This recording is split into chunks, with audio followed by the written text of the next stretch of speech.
We will now hear from someone who is a writer and who has a complicated relationship with the écart in his language.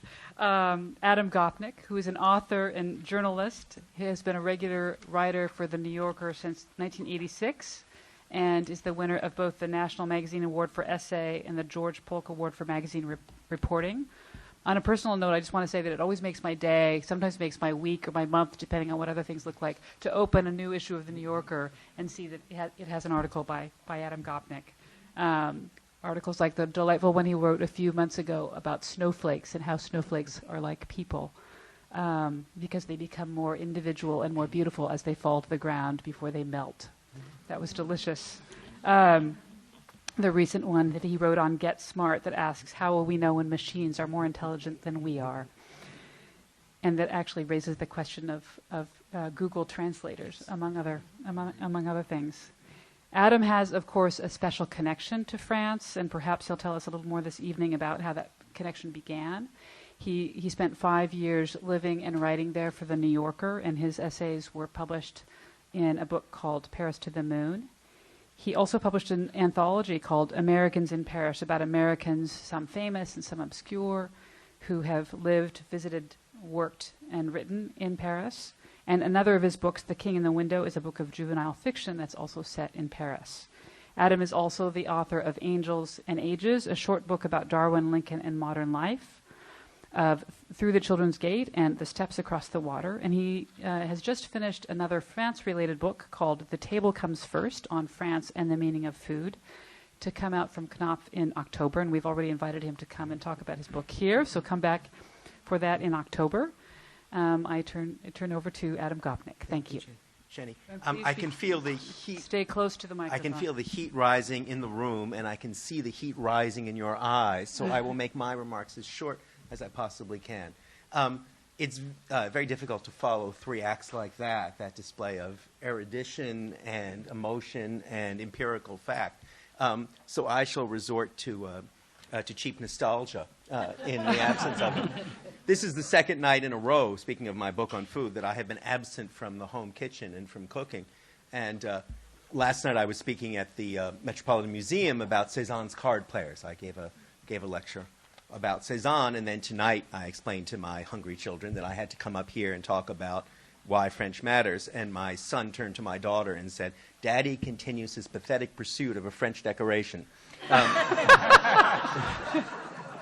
Now, I mention that because, not only because it's true, but also because it had not occurred to me, and this is the point I wanted to make tonight, it had not occurred to me until he said that Cézanne was French in that sense. Now, of course, I'm well aware that Cézanne is French, and when I was speaking about him last night, I tried to talk about Cézanne's card players in the context of the creation of the café, the tavern, the cult of tobacco in the middle of the 19th century in France, and yet, at the same time, the catalog I was looking at was written by Englishmen and Americans. The context in which Cézanne was being displayed was the context of the great overarching rainbow of modern art.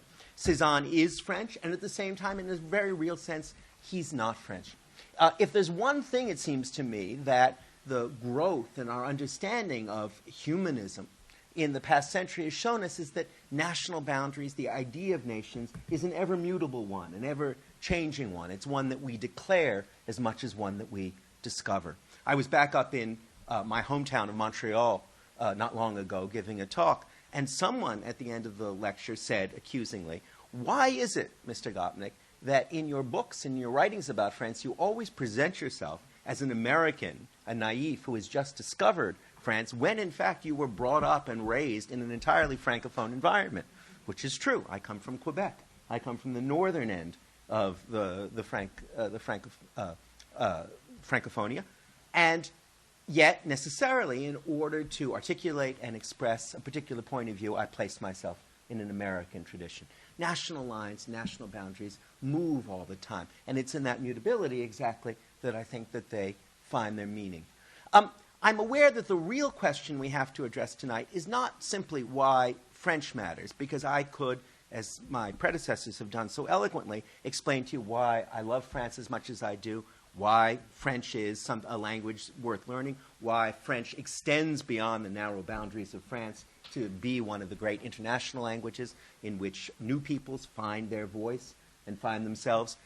Quickly, one of the things I've written this year is a profile in French for a French magazine about Pierre Schneider, the great art historian, the great biographer of Matisse. And one of the things that it shocked me to discover is that Pierre was born and raised in Germany, fled through France in 1940 on his way to America, and that was 1 year in France was the totality of his knowledge of France, came to America for many years, and then went back to France and has never surrendered his American citizenship.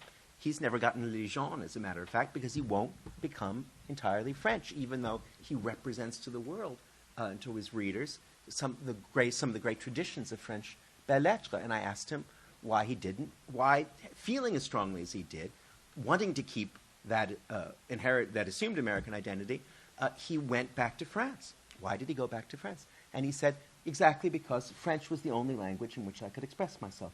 It was a choice of a language first, before it was a choice of a national identity.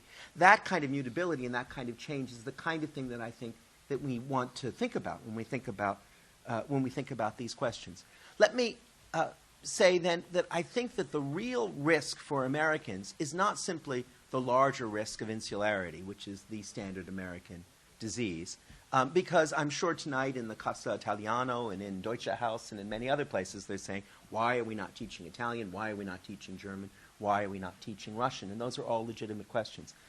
I'd say two things about that. One is that to some degree, the language we arrive at, as with Pierre, as with Africa, as in Quebec, to some degree has something arbitrary about it. That is, we can't decide what language we're going to speak, and yet the language we inherit shapes the way that we articulate the world. But beyond that, and this is why I brought this anthology, the interrelation between France and America is one of the richest and most complicated dialogues that's ever taken place to shape the consciousness of this country. You cannot write the history of American literature without writing a history of the experience of France. We can't understand Franklin, James, Faulkner, Fitzgerald, Hemingway, Edith Wharton, Elizabeth Bishop, without understanding their exposure to France, their rejection of France, their embrace of France. And it would be the great sin of amnesia to simply try and amputate or end that particular dialogue or pretend that it hasn't had the central and shaping role that it has had. Let me add one more thing.